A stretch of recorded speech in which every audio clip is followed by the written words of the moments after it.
Here I am coming at you with my bonnet. It is week 10 of my 75 soft challenge. I cannot believe that, which means next week is my last week, which honestly doesn't really feel as if it's the last week of anything because the challenge has helped me to build this routine and build a system. And so I think after week 11, it's just going to be part of my routine, and depending on how life changes or what happens next, I will have to tweak and change things, or it will probably stay the same. Not sure. Anyway, one of the things with the 75 soft challenge is reading 10 pages a night. For me, I'm already an avid reader, so this wasn't really something that was kind of difficult to instill in my routine. But I quite recently have been trying to be more intentional in terms of putting my phone away so that I can have more time to read. And I think I've gone through quite a few books. I didn't really count, but I've gone through quite a few books. But I just really want to use this week to chat about books that I really enjoyed and hopefully inspire you to read those books. I'm not a self-help book kind of person, so a lot of my books are fiction or novels. So let's just dive right in. The first book that I actually really liked and I realized was popular online, and I was like, oh my god, was Yesteryear. It feels so weird in my accent. Yesteryear. Yes. Anyway, was that I loved how the author kind of made it very hard for you to feel, or for me personally, to feel any liking towards a character. I did feel empathy for each character, but I didn't really necessarily like anyone. What's her name? Natalie? I didn't like Natalie. I didn't like her husband. I didn't like her father-in-law. I just didn't like anyone. But there were parts where I did feel a sense of empathy of, oh my goodness, if you weren't in the system that you're in now, you wouldn't have gone down this rabbit hole. But then at the same time, everyone is just a little bit But the book itself was honestly very enjoyable to read, and I thought it was just very interesting in terms of how many people have access to trad wives, or how much we know about trad wives right now, and how much it just seems, I don't know, just seems like an awful, for me personally, just seems like an awful life to have. And I would be interested to see if any of the trad wives that are currently famous or trending or whatever right now, if they've read this book and if they have any opinions on that. Maybe after filming this, I should go look that up because that would be very interesting. And another book that I really enjoyed is by an author called John Mars. Guys, I hope this man is not problematic because men be so disappointing. I hope this man is not problematic. I tried to do my research. I didn't find anything dodgy about him, but I absolutely love his books. And this book recently called Dead in the Water is, without spoiling it, but is about a man who has a near-death experience, and I think he does die technically, but he comes back to life because he gets resuscitated by whoever's with him.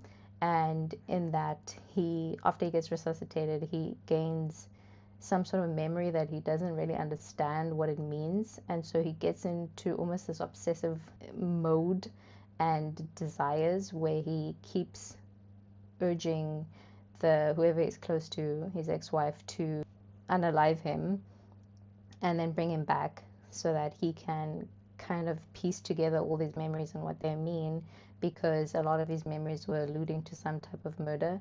And so it was just really interesting because it is kind of mystery, but it also is a little bit spooky because he is technically haunted by his hallucinations, and so he kind of loses his he kind of loses his mind and goes down this very destructive patterns of trying to figure out what these memories could mean. And it has just the craziest twists of twists, so I don't want to spoil it. So if you're really into mysteries and a little bit of spookiness, I think this is a really great book to get into that, because I really don't want to spoil it because I loved it so much. And he actually has written one of my favorite books that I've read in about a space of in about a year or two, called, is it called Passengers? yeah, but the premise of it is that about 7 or 8 people get locked into their self-driving cars, and these cars have been hacked, and then these people kind of present as normal or kind people, whether they're from just a normal person to a famous person, they just present as very normal, decent human beings. But through the hack, it gets revealed the darkest, most gross secrets that changes you, how you think about these people. So you start off having so much empathy for them being stuck in their cars and being in this near-death experience, and then you find out the secrets about them, and it's just awful, and you just don't know how to feel. Like, obviously, you don't want them to lose their lives, but there's just that sense of what the hell? I thought you were a good person. Anyway, very interesting, very cool. So I really like his stories. I think he writes.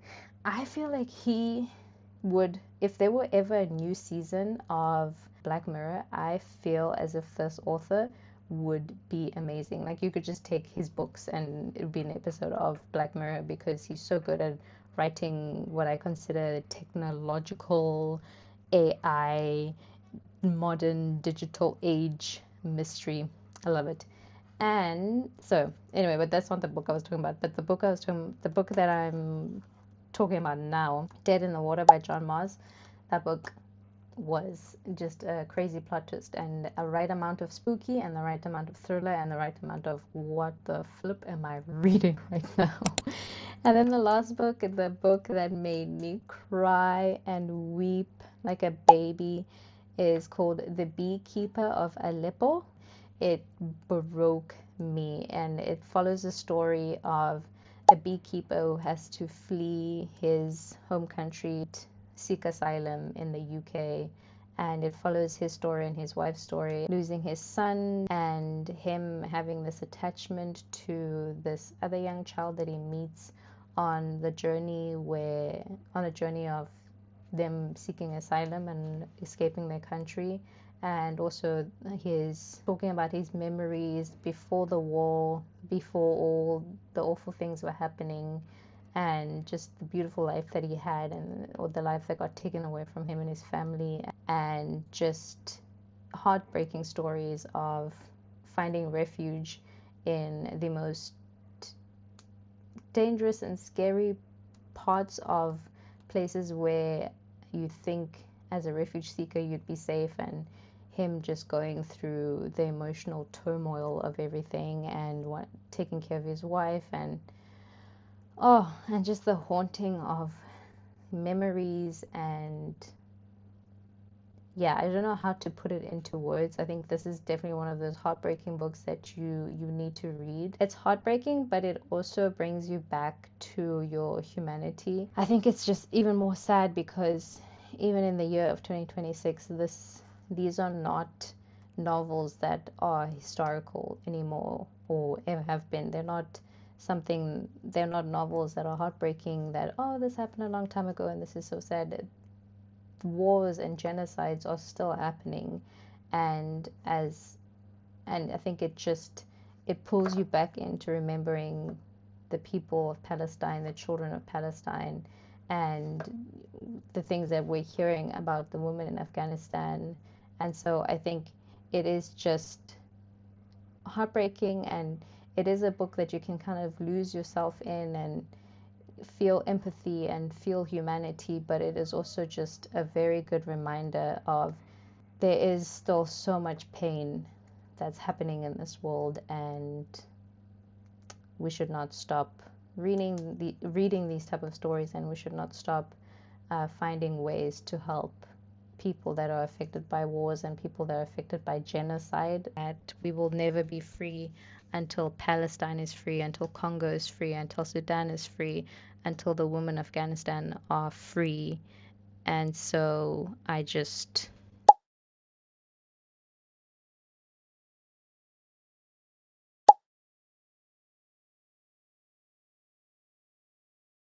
And Dead in the Water is just mind twisting. And Yesteryear, a cultural moment type of book, and would be very interesting to see how and if any trad wives have read the books and have felt some type of way. So yes, I don't think, I'm not sure if I was very well articulate. I don't know if I was very well spoken when I was talking about these books, because I feel as if every time I watch book reviews, people are so poetic and so well spoken, and I feel like I'm just all over the place when I speak. But those are my favorite books that I'm reading, and I am currently reading right now as you speak. I'm between three books right now. Anyway, that is my book chat, and I will see you next week for week 11. I'm not too sure what that will be looking like. Maybe it's just going to be a very quick chat of, hey, this is how things have changed, and a little thank you for watching, or maybe it will be a daily vlog. I'm not really sure, but I will see you when that happens. Bye. On me still in these interview clothes, but anyway, I genuinely cannot believe that it is the last day of the 75 soft challenge.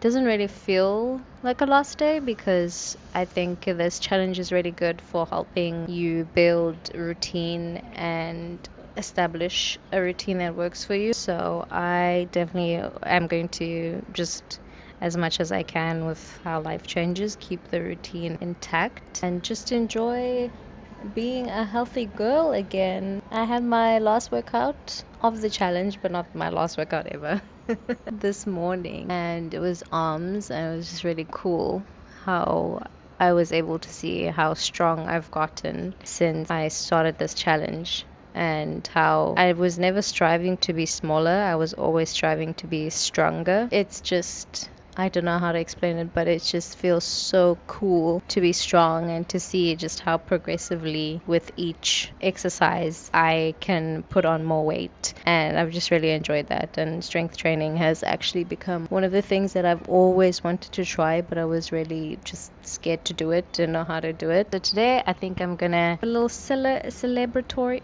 I don't know how to say that word, but I think today I'll have a little celebratory. I will just celebrate the consistency with some wine and flowers and a relaxing evening. Dying. They did have wine, so instead of phoning me and telling me, they just gave me vodka. I hate vodka. Okay, it's okay. Did I buy vodka by accident? No, they just replaced it. Is it even the same price? How does this work? Oh my goodness, that's funny. Did they phone me? No, they didn't phone me. Oh my gosh. One thing that is always so confusing about the supermarket here in China, the one that I use, is they never phone me to tell me that they don't have something or that they're going to replace it. They just replace it, or they refund my money without me even realizing that they refund it sometimes. But I've never just been given vodka instead of wine. It is my order because everything else that I ordered is. Why didn't they just give me another wine? Well, at least I got my sunflowers. I think if you are looking for something that's going to help you get into routine and that's going to motivate you to move your body every day and just help you get into a much better place mentally, I think doing any of these day challenges is very helpful. And I think it's more helpful in helping you build a routine that you can stick to, because after a while it gets kind of just second nature, and you get into the routine, you get into a rhythm, and it's very helpful. And so for me, I was never really wanting to be smaller. I just wanted to be stronger. I wanted to feel almost in control of my body again in a positive way, because I think when I started this journey, I had mentioned how I felt as if I didn't recognize who I was, not in the sense of I hated my body. I just didn't understand who I was looking at in the mirror. I just wanted to get to a place where no matter what I looked like, hopefully healthy, I was happy. I was at one with my body. I think after doing all the strength training and yoga and stretching and a lot of walking, I can see that I've gotten stronger. I can feel that I've gotten stronger, and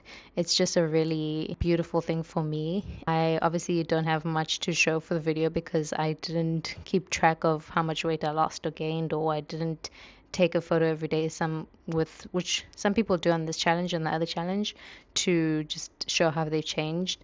But it's still, to me, it's still visible. I am just really proud of myself. Can't wait to get stronger and to see how much more weight I can lift and how much more weight I can bench and push and all these things. I'm very excited about that. So if you're someone who wants to start something like this, I would say go for it and be kind and be gentle to yourself. If you've been watching these vlogs since week 1, I really appreciate it. It was definitely a creative journey for me as well, a creative challenge for me as well. So I appreciate all of that help. And I will see you in the next videos, which will probably be a little bit different from these. So thank you so much for being here, and I hope you have a wonderful morning, day, evening, whatever time it is for you. Take care of yourself. Bye bye.